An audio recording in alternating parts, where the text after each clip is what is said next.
से हैं आप सभी लोगों का वेलकम है आज के स्पेशल क्लास लेक्चर नंबर 1 में, जिसमें हम बात करेंगे ट्रिग्नोमेट्री की क्लास नंबर फर्स्ट।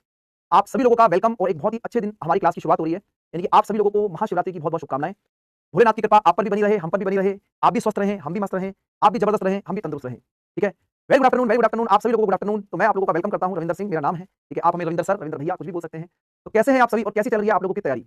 प्यारे दोस्तों, आज हम एक ऐसा चैप्टर स्टार्ट कर रहे हैं जिससे आपके एग्जाम में लगभग 3 क्वेश्चन आपके पेपर में पूछे जाएंगे। ठीक है? तो बिल्कुल प्यार और बिल्कुल मोहब्बत से इस क्लास को बहुत अच्छे तरीके से आगे बढ़ाएंगे हम। ठीक है?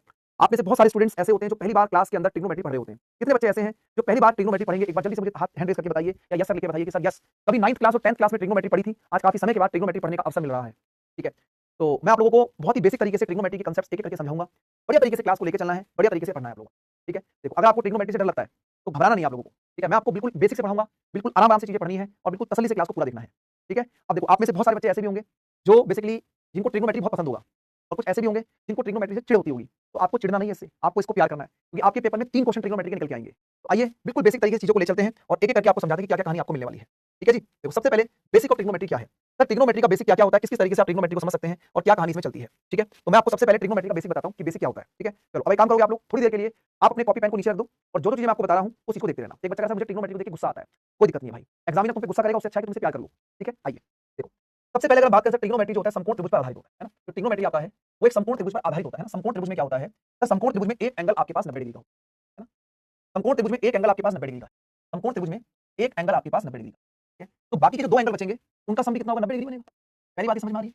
सर बाकी के जो 2 एंगल होंगे उनका सम भी 90 डिग्री बनेगा, क्योंकि अगर त्रिभुज के तीनों कोणों का योग 180 डिग्री होता है। ठीक है? त्रिभुज के तीनों कोणों का योग 180 डिग्री होता है। एक बच्चा रिकॉर्डेड है ये क्लास, बेटा पांडु जी पढ़ लो। रिकॉर्डेड नहीं है, मैं कमेंट सबके देख रहा हूं, लेकिन इसका मतलब ये नहीं तुम क्लास को डिस्टर्ब करो। ठीक है? लाइव पढ़ रहा हूं, लाइव में कमेंट पढ़ भी पा रहा हूं, आप पढ़ो ध्यान से। ठीक है? चलो जाओ। तो आपने देखा सर किसी भी समकोण त्रिभुज में एक एंगल 90 डिग्री का है, यानी कि आप angle A plus angle C की बात करें, आप angle A plus angle C की बात करें या angle P plus angle R की बात करें, दोनों का सम हमेशा 90 डिग्री होगा, जिसको आप बोलते हैं कॉम्प्लीमेंट्री एंगल। हिंदी में इसको बोलते हैं पूरक कोण। क्या बोलते हैं? पूरक कोण बोलते हैं। ठीक है? देखो, अगर मैंने आपको बोला किसी भी समकोण त्रिभुज में एक एंगल 17 डिग्री का है, तो दूसरा एंगल बाय डिफॉल्ट 60 73 डिग्री का बनेगा। दूसरा एंगल कितना बनेगा? 73 डिग्री का, क्योंकि सम 90 होगा। अगर मैंने आपको बोला कि किसी भी राइट एंगल ट्रायंगल में एक एंगल 15 डिग्री का है, तो दूसरा एंगल 75 डिग्री का होगा। अगर मैंने आपको बोला किसी समकोण त्रिभुज में एक एंगल 21 डिग्री का है, तो दूसरा एंगल 69 डिग्री का होगा। क्यों होगा? क्योंकि सर दोनों एंगल का सम हमेशा 90 डिग्री होना चाहिए। 90 डिग्री को बोलते हैं कॉम्प्लीमेंट्री। क्या बोलते हैं? कॉम्प्लीमेंट्री, या बोलते हैं इसको पूरक कोण। क्या बोलते हैं? इसको पूरक कोण बोलते हैं। ठीक है? इतनी बात क्लियर है? तो अगर मान लो किसी भी राइट एंगल ट्रायंगल में आपको ये दिया जाएगा तो आपको इस तरीके से काम करना है। अब आपको पता है कि सर समकोण त्रिभुज में एक होता है लंब, एक होता है आधार और एक होता है कर्ण, है ना?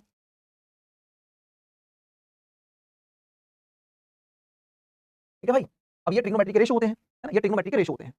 जैसे हिंदी वाले बच्चे इसको याद करते हैं लाल बटे कक्का, LALKKA, और इंग्लिश वाले बच्चे याद करते हैं पंडित बद्री प्रसाद हर हर भोले। पंडित बद्री प्रसाद हर हर भोले। बोलो भाई, ऐसे याद करते हो आप इसको, है ना? अब देखो भाई, होता क्या है दोस्तों कि जो ट्रिग्नोमेट्री के रेशोज हैं वो हमें पता होने चाहिए। जैसे लंब बटे कर्ण यानी perpendicular upon hypotenuse sin theta होता है, sin थीटा।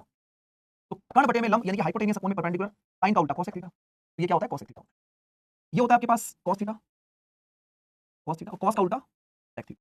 ठीक है? और ये होता है tan थीटा, और tan का उल्टा cot थीटा। सेम आप यहां पे भी लगा देंगे, है ना? कि बेस अपॉन हाइपोटेन्यूज cos होता है और हाइपोटेन्यूज अपॉन बेस sec होता है। tan का मतलब परपेंडिकुलर अपॉन में बेस, लंब बटे में आधार tan होता है, और बेस अपॉन परपेंडिकुलर cot होता है। ठीक है जी? तो ये कुछ बेसिक चीजें हैं जो आप लोगों ने, है ना? एक कह रहा पाकिस्तान, हाँ बेटा देखो मैं आपको बताता हूं। एक और भी होता है जो बच्चे थोड़े बिगड़ जाते हैं, समय पर जो चीजों को नहीं पढ़ते हैं भैया, जो बिगड़ जाते हैं, तो उसमें क्या है कि एक तो ऐसे कर लिया आपने, लाला आया लेके कच्चे कच्चे आम, लाल बटे कक्का, है ना? कुछ बच्चे बोलते हैं पंडित बद्री प्रसाद हर हर भोले, कुछ बोलते हैं पाकिस्तान भूखा प्यासा हिंदुस्तान, मतलब ये सब चीजें अलग अलग है, हरा भरा ऐसा कुछ। और जो बिगड़ जाते हैं बच्चे वो कहते हैं पापा बीड़ी पी लूं, पापा कहते हैं हाँ हाँ बेटा। ये नया सिखा देता हूं आपको मैं, है ना? कहता पापा बीड़ी पी लूं, कहता पापा कहते हैं हाँ हाँ बेटा, तुझे कुछ करना तो नहीं तो बीड़ी पी ले। तो मेरा कहने का मतलब ये है कि बेटा देखो, आपको ना ट्रिग्नोमेट्री के रेशो याद होनी चाहिए। ठीक है? पेपर में काम नहीं होगा, पेपर में सीधा पता होना चाहिए कि परपेंडिकुलर अपॉन बेस क्या होता है, हाइपोटेन्यूज अपॉन परपेंडिकुलर क्या होता है ना? समझ में आई बात? हमसे पंगा ले रहे हो। ठीक है? आज एक नई चीज आपको बता दी ना मैंने। ठीक है? तो ये मजाक से हटकर आपको ये बात समझ में आ रही है। अब आप अगली बात समझिए। ठीक है? अगली बात क्या है? देखो भाई, मेरे प्यारे दोस्तों, किसी भी राइट एंगल ट्रायंगल में एक सबसे अच्छी कहानी ये होती है कि किसी भी राइट एंगल ट्रायंगल के अंदर 3 चीजें होती हैं। किसी भी राइट एंगल ट्रायंगल में एक होता है हाइपोटेन्यूज जिसको आप बोलते हैं कर्ण, एक होता है परपेंडिकुलर जिसको आप बोलते हैं लंब, और एक होता है बेस जिसको बोलते हैं आधार। तो क्या बोलते हैं? आधार बोलते हैं। तो हाइपोटेन्यूज, परपेंडिकुलर और आपके पास क्या है?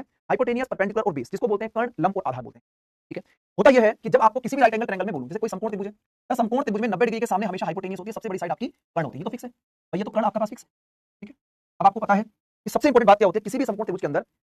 जो लंब होता है, लंब को कैसे डिसाइड करोगे आप? जैसे मैं अगर आपसे बोलूं लंब क्या है, तो आप में से बहुत सारे बच्चे एबी को बोलेंगे। पता है क्यों बोलेंगे? क्योंकि हम हमेशा जो थीटा है, जो एंगल है, वो यहां मानते हैं, और थीटा के सामने वाली जो साइड होती है, जहां पर आप एंगल मानते हैं, उस एंगल के सामने वाली साइड हमेशा परपेंडिकुलर यानी कि लंब होती है, और जहां पर आपका एंगल होता है वो आपकी साइड बेस होती है, यानी कि वो आधार होती है। ये बात आप बहुत ध्यान रखना कि जब भी आपको एंगल बोला जाएगा तो एंगल के सामने वाली जो भुजा है एंगल के सामने वाली जो साइड है वो हमेशा परपेंडिकुलर होती है, थीटा के सामने हमेशा परपेंडिकुलर होता है। अब जैसे मान लो इसमें अगर मैं एंगल यहाँ लेता हूँ, मान लो मैंने बोला कि एंगल यहाँ पर मेरा है, इसके लिए जो परपेंडिकुलर की तरह काम करेगा ए के लिए वो काम करेगा ये, यानी कि लंब की तरह ये काम करेगा, और जहां पर एंगल है तो सर बेस आपका ये काम करेगा, यानी कि आधा ये काम करेगा। क्या आप सभी को ये बात समझ में आई? हाँ, एंगल के अपोजिट अपोजिट वाली साइड जो होती है वो हमेशा परपेंडिकुलर यानी कि लंब होती है। देखो मैं आपको ऐसे पढ़ा रहा हूँ, मैं मान के चल रहा हूँ कि आपको कुछ नहीं आता भाई, ठीक है? अगर आपको आता है तो आप रिवीजन कर लो, और अगर आपको कुछ नहीं आता तो आप इन क्लासेस से भी चीजों को समझ सकते हैं। ऑलराइट, क्लियर है? अब देखो सर, यहाँ पर मैं अगर आपको तीन चीजें बताऊं, जैसे हम सब जानते हैं कि sir sine square theta plus cos square theta बराबर एक होता है। Sir sec square theta minus tan square theta बराबर वन होता है, और cosec square theta minus cot square theta one होता है। क्या हम तीनों फॉर्मूले जानते हैं? लेकिन मैंने दो फॉर्मूले के लिए थोड़ा सा बड़ा ब्रैकेट बनाया, पता है क्यों बनाया? क्योंकि सर यहाँ पर ना एक इंपॉर्टेंट प्रॉपर्टी का यूज होता है, और वो प्रॉपर्टी का यूज ऐसे होता है कि sir sec square theta minus tan square theta को आप लिख सकते हो sec theta plus tan theta, sec theta minus tan बराबर वन। ठीक है जी, बराबर वन, बराबर वन। यहां भी आप लिख सकते हैं A square minus B square A plus B, यानी कि cosec theta plus cot theta और cosec theta minus cot theta equal to, ठीक है? ठीक है, तो जो जो चीजें मैं आपको बता रहा हूं, देखो हर क्लास के अंदर छोटी छोटी चीजें मैं आपको बताता चलूंगा। ट्रिग्नोमेट्री को ऐसे ही हम लोगों ने कवर करना है, ऐसा नहीं कि हम जल्दबाजी में कुछ काम करेंगे, है ना? हाँ, हिंदी में थोड़ा अच्छा एक्सप्लेन करेंगे। देखो सेक थीटा को सेक थीटा बोलूंगा, हिंदी में भी इंग्लिश में भी साहिल, और हिंदी और इंग्लिश में दोनों सेम होता है। जहां पर जरूरत है वहां मैं लिख रहा हूं आपके लिए, परपेंडिकुलर की जगह लंब लिख दिया, बेस की जगह आधार लिख दिया, तो जहां पर जरूरत है वहां मैं लिख रहा हूं, उसके लिए आप बिल्कुल भी परेशान ना हो। ठीक है, इतनी बात सभी को समझ में आ रही है? अब क्या होता है सर, किसी भी समकोण त्रिभुज के अंदर, किसी भी समकोण त्रिभुज में अगर हम बात करें तो सर एक पाइथागोरस थ्योरम होती है। आप लोगों ने पाइथागोरस थ्योरम का नाम सुना होगा, है ना? जिसमें क्या होता है कि सर AB का स्क्वायर प्लस में BC का स्क्वायर बराबर में AC का स्क्वायर होता है, यानी कि सर लंब का स्क्वायर प्लस आधार का स्क्वायर बराबर कर्ण के स्क्वायर के बराबर, यानी कि परपेंडिकुलर का स्क्वायर प्लस बेस का स्क्वायर बराबर हाइपोटेन्यूज के स्क्वायर के बराबर होता है। ठीक है, यानी कि राइट एंगल ट्रायंगल की साइड त्रिभुज के तीनों भुजाओं को सेटिस्फाई करने वाले कुछ नंबर होते हैं, कुछ इंटीजर होते हैं, कुछ इंटीजर होते हैं, जिनको हम बोलते हैं ट्रिपलेट। क्या बोलते हैं? ट्रिपलेट्स। ये बहुत इंपॉर्टेंट चीज है भाई, इसको आप जरूर याद रखना। ट्रिपलेट्स का मतलब क्या होता है? देखो ट्रिपलेट्स का मतलब होता है कि समकोण त्रिभुज की तीनों भुजाओं को सेटिस्फाई करने वाले नंबर। क्या मतलब होता है? समकोण त्रिभुज की तीनों भुजाओं को सेटिस्फाई करने वाले नंबर इंटीजर होते हैं, मतलब क्या होते हैं? ट्रिपलेट होते हैं।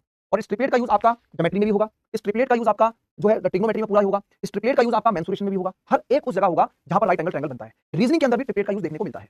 अब ये कौन कौन से ट्रिपलेट है, कुछ चीजें मैं आपको समझाता हूं, फिर टेबल मैं आपको दूंगा, जब आप क्लास कंप्लीट करेंगे तो उसके नोट्स अपनी कॉपी में मेंटेन कर लेना। ठीक है, जैसे मैं आपको दिखाता हूं सर, अगर मैं बात करूं सर 3 का स्क्वायर में अगर मैं 4 का स्क्वायर जोड़ूं तो ये 5 के स्क्वायर के बराबर होता है। तो जो पहला ट्रिपलेट है सर वो 3 4 और 5 का बन के आता है। जैसे आप देख पाएंगे 3 का स्क्वायर 9, 4 का स्क्वायर 16, ये 25 बनेगा, और 5 का स्क्वायर जो 25 ही होगा। तो क्या ये राइट एंगल ट्रायंगल की साइड को वेरीफाई कर रहे हैं? तो पहला ट्रिपलेट आपके पास 3 4 और 5 का बन गया। अब देखो सर, अगर मैं यहाँ पर बात करूँ 3 का डबल 6, 4 का डबल 8 और 5 का डबल 10, ठीक है, आप यहाँ पर देख सकते हैं कि सर 6 का स्क्वायर करने पर भी 8 का स्क्वायर करने पर 10 के स्क्वायर के बराबर आता है। जैसे 36 प्लस में 8 का स्क्वायर 64। थैंक यू यार तो पता है तुम्हें ना? हाँ, ये टाइम मेरा है, चलो है ना? तो ये 100 बन गया, तो 100 की वैल्यू 100 ही है। ठीक है भाई, क्लियर हो गया? तो ये आप लोगों के राइट एंगल ट्रायंगल के ट्रिपलेट्स होते हैं, जिनका यूज आपको क्वेश्चन में भर भर के मिलता है। ठीक है, तो इसमें कौन कौन सी वैल्यू है वो मैं आपको बताता हूं, आप चाहो तो मेरे साथ कॉपी में नोट कर लेना कि कौन कौन सी वैल्यू आपको मिलने वाली है। देखो भाई ये रहा, ये टेबल आपकी ट्रिपलेट की, और यहाँ पर ये वैल्यू रखी हुई है जो आपके एग्जाम में काफी इंपॉर्टेंट रहती है। ठीक है, चलो, है ना? इधर देखो, हाँ ट्रिपलेट याद रखने, बिल्कुल याद रखने, टिप्स पे याद रखने। ऐसा नहीं कि पेपर में आप सर 20 के स्क्वायर में 21 का स्क्वायर जोड़िए 29 का स्क्वायर, अगर भाई ऐसे काम करोगे तो फिर कितना ज्यादा टाइम लगेगा आपको खुद सोचिए कि सर कितना ज्यादा टाइम लगेगा फिर आपको, है ना? तो ऐसे नहीं करना आपको। और भी बड़े ट्रिपलेट है, चलिए देखो यहाँ 36 का स्क्वायर करोगे, इसमें 77 का स्क्वायर जोड़ोगे तो 85 के स्क्वायर के बराबर होगा। तो ये आपको कॉपी में नोट करना है। अब कौन कौन से ट्रिपलेट को पहले क्लैरिटी रखनी है वो मैं आपको बताता हूँ। देखो 3 4 5 5 12 13 7 24 25 8 15 17 9 40 41 11 60 61 12 35 37 61 12 अच्छा 16 63 65 एक, ठीक है, इसके बाद 20 21 29। ठीक है, तो सबसे पहले आप लोगों को अच्छा वाला तो मैंने लिख दिया। अगर आप बिल्कुल बिगिनर है, पहली बार ट्रिपलेट देख रहे हैं, तो सबसे पहले आप लोगों को ये वाले ट्रिपलेट अपनी कॉपी में नोट करो, जल्दी से एक बार कॉपी में नोट करो इनको, मुझे बताओ, थंब इंप्रेशन देके बताओ यस सर नोटेड। फटाफट से लिखो भाई, जल्दी से लिखो, जल्दी से लिखिए इन्हें, फटाफट से बताइए।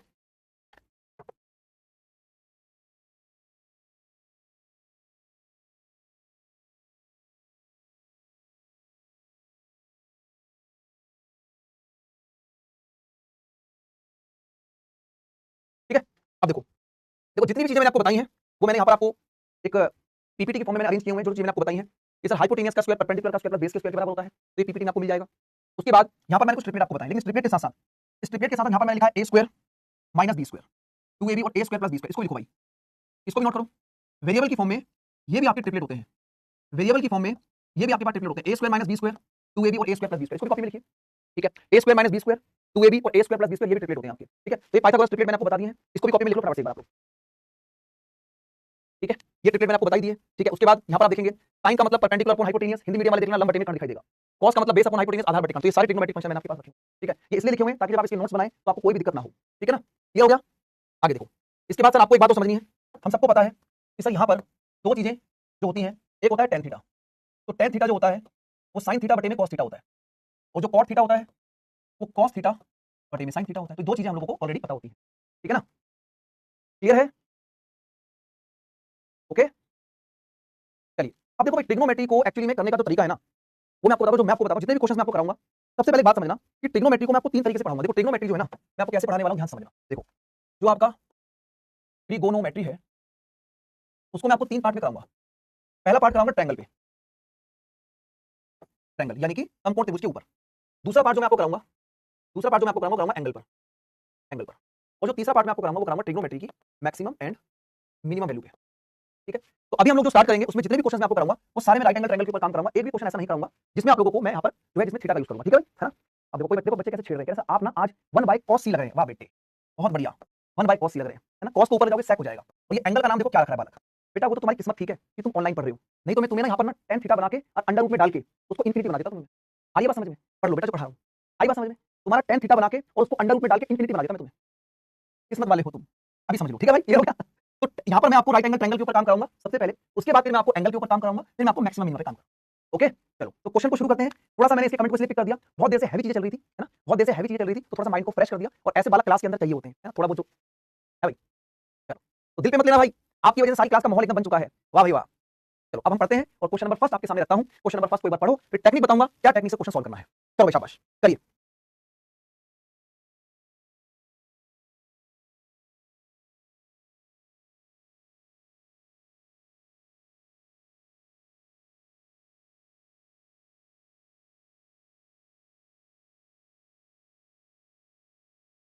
हाँ जी भाई, हाँ जी बिल्कुल, आज से क्लास स्टार्ट हुई है ट्रिग्नोमेट्री, बिल्कुल आज से क्लास स्टार्ट हुई है भाई। देखो ये पहली क्लास है, 2 cot थीटा बराबर में 3 है। अब मुझे एक चीज बताइए, जो cot थीटा है, जो cot थीटा है वो 3/2 आ गया। अगर cot की वैल्यू 3/2 है तो cot का मतलब क्या होता है, cos बटे में sin। देखो अब मैं आपको समझाता हूं कि अगर, ध्यान से समझना इस बात को, कि इफ डिग्री जिसको आप बोलते हैं पावर सेम है तो यूज रेशो कॉन्सेप्ट। अब मैं आपको जो ऑब्जर्वेशन बना रहा हूं यही इंपॉर्टेंट बातें हैं आपके लिए, जो मैं ऑब्जर्वेशन आपके लिए बना रहा हूं यही आपके लिए इंपॉर्टेंट बातें हैं। देखो भाई एक बच्चा का क्वेश्चन हिंदी में कैसे आ जाएगा, अरे भाई tan को tan ही लिखोगे हिंदी इंग्लिश में, अब बताओ जरा।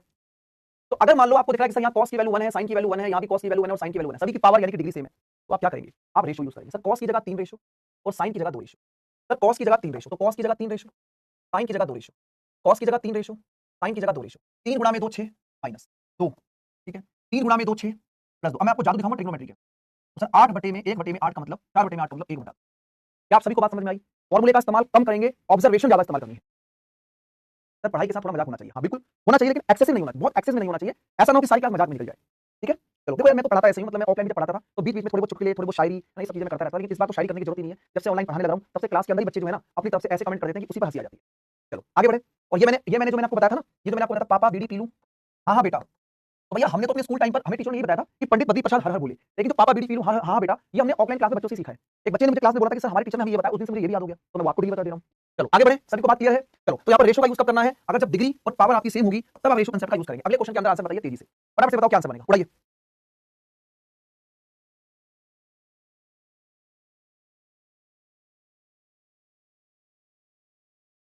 एक बच्चा कहता है शायरी सुना दो, अभी सुनाऊंगा 2-3 क्वेश्चन कराने के बाद, ठीक है? हाँ 2-3 क्वेश्चन कराने के बाद आपको शायरी सुनाऊंगा, बढ़िया वाली मजा आ जाएगा आप लोगों को, और रियलिटी पे सुनाऊंगा जो आजकल रियलिटी चल रही है। अब देखो क्या लिखा हुआ है भाई, मेरे tan थीटा की वैल्यू 2/5 है। देखो एसएससी सीजीएल के अंदर 2021 में पूछा गया क्वेश्चन है भाई, पेपर में आए हुए क्वेश्चन है, आफ्टरनून शिफ्ट का क्वेश्चन है, ठीक है? अब आप ये बोलेंगे कि सर यहाँ पर sin cos है, तो tan की वैल्यू जो होती है वो sin थीटा बटे में cos थीटा होती है। तो sin की वैल्यू 2 रेशो और cos की वैल्यू 3, sin की वैल्यू 2 रेशो cos की वैल्यू 3, sin की वैल्यू 2 cos की वैल्यू 3, 2 तिया 6 माइनस 4 तिया 12, 2 तिया 6 प्लस 4 तिया 12 माइनस 6 बटे 18, और माइनस 6 बटे 18 का मतलब माइनस 1 बटा 3। तो क्या राइट आंसर ए ऑप्शन हो जाएगा? सभी का आंसर आ गया बिल्कुल एकदम बढ़िया, कोई दिक्कत तो नहीं किसी को? क्लियर है? मजा आ गया ना एकदम बिल्कुल बढ़िया से? ये लो अगला क्वेश्चन बताइए, बिना पेन चलाए क्वेश्चन को उड़ा दीजिए, चलिए जी।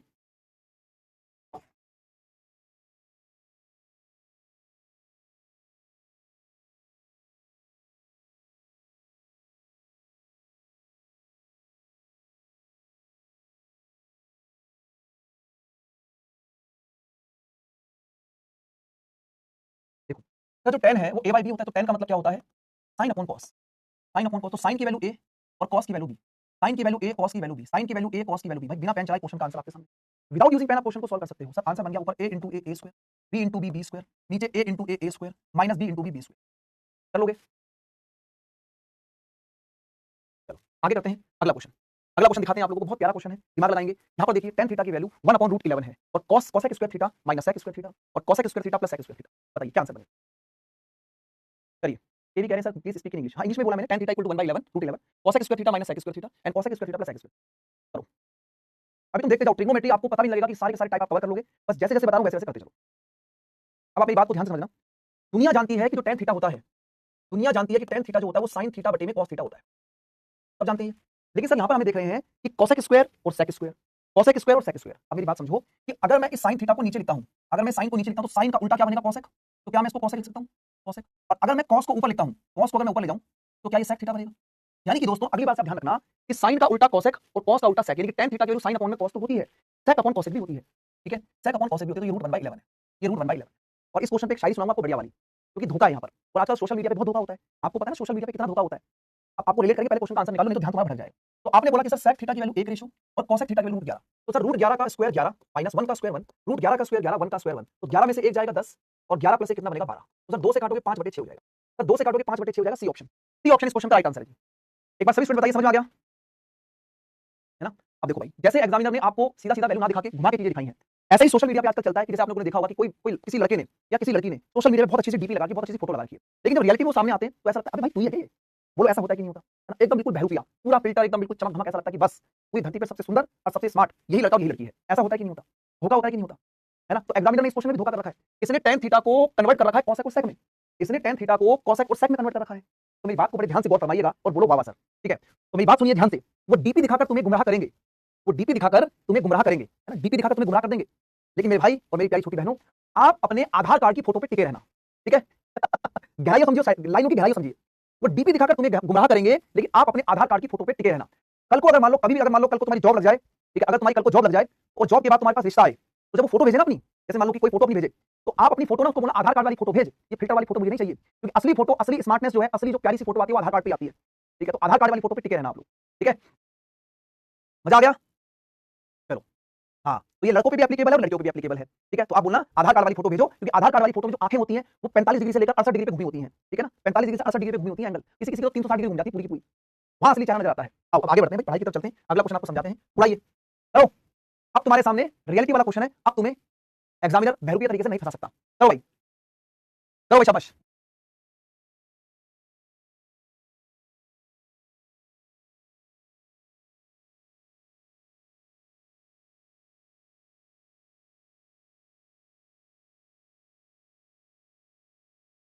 ठीक है, देखो सर यहाँ पर जो tan है, अब आपको पता है tan थीटा का मतलब, tan थीटा का मतलब sec theta upon cosec theta भी होता है। तो sec थीटा की जगह 2 और cosec थीटा की जगह √13, तो यहाँ लिखा आपने 3।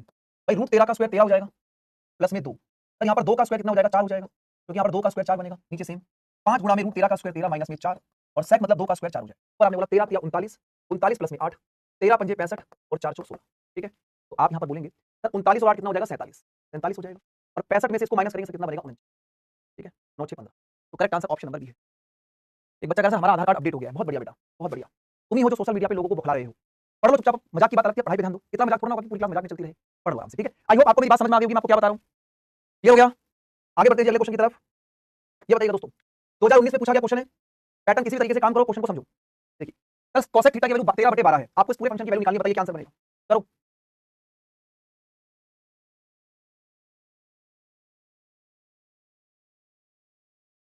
करिए भाई करिए। देखो सबसे पहले आपको अगर राइट एंगल ट्रायंगल के ट्रिपलेट्स की नॉलेज है तो आपको कोई दिक्कत नहीं बनेगी यहाँ पर, क्योंकि जो cosec थीटा होता है, जो cosec थीटा होता है वो हाइपोटेनियस अपन परपेंडिकुलर होता है, यानी कि कर्ण बटे में लंब होता है। तो अगर कर्ण की वैल्यू 13 है, लंब की वैल्यू इतनी है, तो क्या ये 5 नहीं आएगा? क्योंकि सर 12, 5 और 13 का ट्रिपलेट होता है। देखो ट्रिपलेट की वैल्यू काम आ रही है, जैसे आपके पास एक राइट एंगल ट्रायंगल बन गया, एक समकोण त्रिभुज बन गया, तो आप सारी वैल्यू डाल सकते हो। सर साइन का मतलब बनेगा लंब बटे में कर्ण, यानी कि साइन का मतलब बनेगा सर लंब बटे में कर्ण 12/13। सर कॉस का मतलब हो जाएगा आधार बटे में कर्ण, आधार कितना है सर? आधार है 5, कर्ण कितना है? 13 माइनस। सर tan का मतलब बनेगा लंब बटे में आधार, सर tan का मतलब लंब बटे आधार, यानी कि 12/5। ठीक है, 12/5 हो जाएगा। सर इन सभी का एलसीएम बनेगा 65, 65 बनेगा, तो ये बनेगा 13 पंजे 65, 5 12 पंजे 60, 13 पंजे 65, 5 पंजे 25 माइनस ये 13 बनेगा, तो 12 गुणा में 13 एलसीएम बना देंगे, तो 13 दूनी 26 और ये बनेगा 156। ठीक है, तो आंसर नेगेटिव आएगा। आपने देखा सर ये कितना हो गया आपके पास? 85, 85 माइनस में 156 बटे में 65, तो ये हो जाएगा माइनस का 71/65, माइनस 71/65 इस क्वेश्चन का आंसर आ रहा है। बोलो क्लियर है कि नहीं? सभी को बात समझ में आ गई? चलो, तो इसीलिए मैंने आपको बोला था कि आप ट्रिग्नोमेट्री के जो रेशो हैं कि साइन थीटा क्या होता है, कॉस थीटा क्या होता है, टेन थीटा क्या होता है, इनकी डायरेक्ट वैल्यू को आपको ध्यान रखना है। ठीक है, चलो क्योंकि हमें पेपर में टाइम कम मिलता है ना, तो पेपर में टाइम अगर कम मिल रहा है तो भाई उसी हिसाब से हम चीजों को लेके चलेंगे। अब मैं आपके सामने कुछ कॉम्प्लीमेंट्री वाली टाइप रख रहा हूं जिसमें एंगल 90 डिग्री पे हमें क्वेश्चन सॉल्व करना होता है। एक बार इस टाइप को समझते हैं ना। सर cos 43 डिग्री की वैल्यू दी हुई है x अपॉन में अंडर रूट के अंदर x square plus y square. तो tan 47 डिग्री की वैल्यू आपको बतानी है, tan 47 डिग्री की वैल्यू बतानी है। अब यहां पर आपको समकोण त्रिभुज बनाते हुए एंगल के ऊपर काम करना है। जैसे आप देखेंगे सर ये आपके पास एबीसी राइट एंगल ट्रायंगल है जिसमें cos थीटा की वैल्यू आपको दी हुई है x अपॉन में अंडर। एक बार आप सॉल्व करेंगे कुछ बच्चे, फिर मैं आपको इस क्वेश्चन का सॉल्यूशन बताता हूं। आप एक बार ट्राई करें सभी, करिए।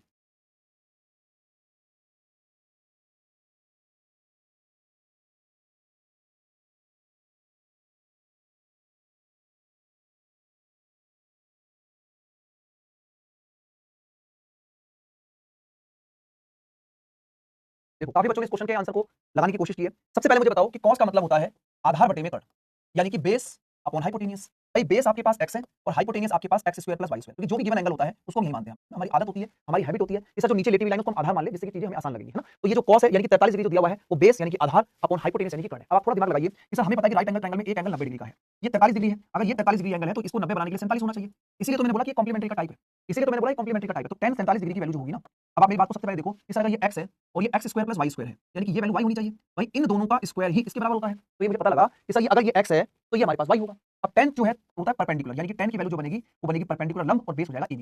इस क्वेश्चन का जो आंसर है वो x अपॉन में y। अब ऑप्शन में y अपॉन x भी दिया हुआ है और x अपॉन y भी दिया हुआ है, तो जो बच्चे सही आंसर लगाएंगे वो x अपॉन y लगाएंगे और जो y अपॉन x करेंगे वो गलत कर देंगे। और यही आपको समझना है, ऐसे क्वेश्चंस में सिली मिस्टेक्स होने के चांसेस सबसे ज्यादा होते हैं। ऑलराइट, अब देखो यार मैं हर तरीके से बोल रहा हूं बेटा। एक बच्चा लिखा sir don't understand Hindi, English use करो। भाई मैं दोनों चीजें बोल रहा हूं, मैं परपेंडिकुलर और हाइपोटेनस भी बोल रहा हूं। देखो लिखा भी आधार बटे में कर्ण भी लिखा है और बेस अपॉन में हाइपोटेनस भी लिखा है, दोनों चीजें बोल रहा हूं। अब कैसे आप चाह रहे हो मेरे समझ में नहीं आ रहा। क्लियर है? ओके, नाउ नेक्स्ट क्वेश्चन आपके सामने ये रहा। अगला क्वेश्चन बताइए, क्या आंसर है, ध्यान से करना बिल्कुल, ठीक है। करो। cosec 53 डिग्री की वैल्यू आपको दी गई है, cosec 53 डिग्री की वैल्यू आपको दी गई है एंड cosec की वैल्यू होती है हाइपोटेनियस अपॉन परपेंडिकुलर, यानी कि कर्ण बटे में लंब। ठीक है भाई, tan 37 डिग्री की वैल्यू आपको बतानी है। करिए, ठीक है, भोजपुरी बोलिए, बस यही रह गया भाई। अब टीचर को क्लास में आने से पहले भोजपुरी, हिंदी, हरियाणवी, इंग्लिश, ठीक है, पहले उसको लैंग्वेज कोर्स करना पड़ेगा, देन ही और she become a SSC teacher. पढ़ो चुपचाप, कैमरे से बाहर निकाल लूंगा सबको। चलो अब पंजाबी बोलिए, वाह बेटे, चलो बराबर से पंजाबी बोलिए। पुत्र जल्दी दो उत्तर, दिस इज कॉल्ड पंजाबी। पुत्र जल्दी दो उत्तर, बराबर से बोलो, करो। क्या यार तुम लोग भी बिल्कुल मजाक ही करते रहते हो क्लास के अंदर। चलो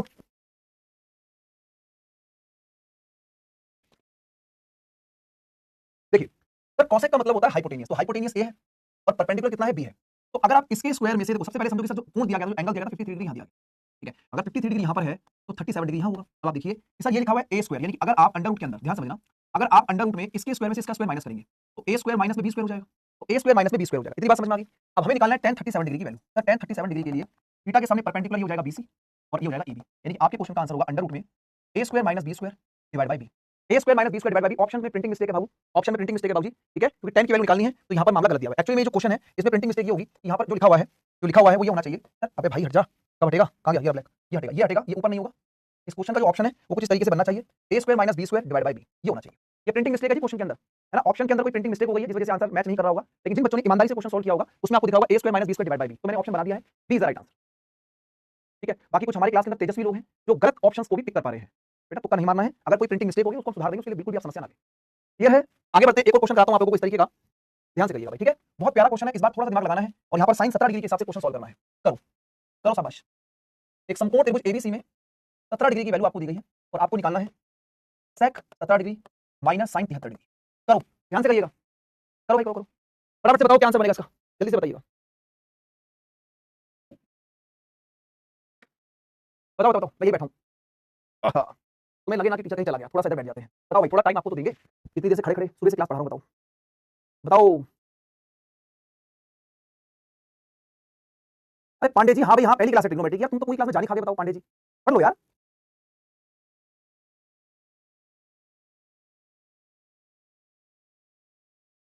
चलो अब आप में से बहुत सारे बच्चों ने इस क्वेश्चन के आंसर को बता दिया होगा। मैं आपको समझाता हूं। सबसे पहले जो साइन होता है, साइन का मतलब होता है परपेंडिकुलर अपॉन हाइपोटेनियस, लंब बटे में कर्ण। तो परपेंडिकुलर कितना है सर x, हाइपोटेनियस कितना है y, तो ये कितना बनेगा y स्क्वायर में से x स्क्वायर को माइनस करके रूट बनेगा। भाई इसके स्क्वायर में से इसका स्क्वायर माइनस करेंगे तो ये आ जाएगा ना। अब आप मुझे एक चीज बताइए ध्यान से भाई, अगर 17 डिग्री का एंगल है तो ये वाला एंगल कितना बनेगा, 73 डिग्री का बनेगा। बोलो हाँ या ना, 73 डिग्री का बनेगा। ठीक है, अब आप मुझे यहाँ पर देखो एंगल, देखो बिल्कुल समझाओ। देखो जो सेक होता है ना, सेक उसका मतलब होता है हाइपोटेनियस अपॉन बेस, कर्ण बटे में आधार, और tan का मतलब होता है परपेंडिकुलर अपॉन में हाइपोटेनियस। यही होता है। अब यहाँ पर देखो 17 डिग्री के लिए हाइपोटेनियस कितना है y है, और 17 डिग्री की जो बेस है वो तो आपके पास यही है, तो सर इसकी वैल्यू जो बनेगी वो बनेगी कुछ इस तरीके से। इतनी बात क्लियर? माइनस, ठीक है। ये मैंने sec 17 डिग्री के हिसाब से ये वैल्यू डाल दी कि sec का मतलब होता है कर्ण बटे में आधार, हाइपोटेनियस अपॉन में बेस। अब मैं बात करता हूं सर tan 73 डिग्री, sin 73, तो sin का मतलब होगा परपेंडिकुलर, तो sin का मतलब होगा परपेंडिकुलर यानी कि अंडर रूट में y स्क्वायर माइनस में x स्क्वायर, और हाइपोटेनियस तो फिक्स ही है y, तो ये वैल्यू आपको बड़े ध्यान से लगानी थी। इसका आप एलसीएम लेंगे, एलसीएम बनेगा y अंडर रूट में y स्क्वायर माइनस में x स्क्वायर। देखो y को y से गुणा करेंगे तो y स्क्वायर हो जाएगा, रूट से रूट कटेगा, माइनस साइन को अंदर भेजेंगे तो माइनस का y स्क्वायर और माइनस माइनस प्लस का x स्क्वायर, तो ये कट गया और यहां से आपको ऑप्शन समझ जाएगा कि x स्क्वायर और ये बनेगा y अंडर रूट में y स्क्वायर माइनस में x स्क्वायर। तो करेक्ट आंसर आपका डी ऑप्शन। आई होप जितना मैंने आपको आज की क्लास में पढ़ाया है आपको बहुत अच्छे तरीके से समझ में आया होगा। अब भाई देखो मैंने तो दम लगा के 1 घंटा पढ़ा दिया, अब ये बताओ कि आप लोगों को बात समझ में आ गई अच्छे से। बाकी जो बच्चे हमारे साथ नए जुड़े हुए हैं, ठीक है, वो दो चीजें ध्यान रखें। देखो मैं YouTube पर भी क्लास ले रहा हूं और आज से जो बच्चे मेरे साथ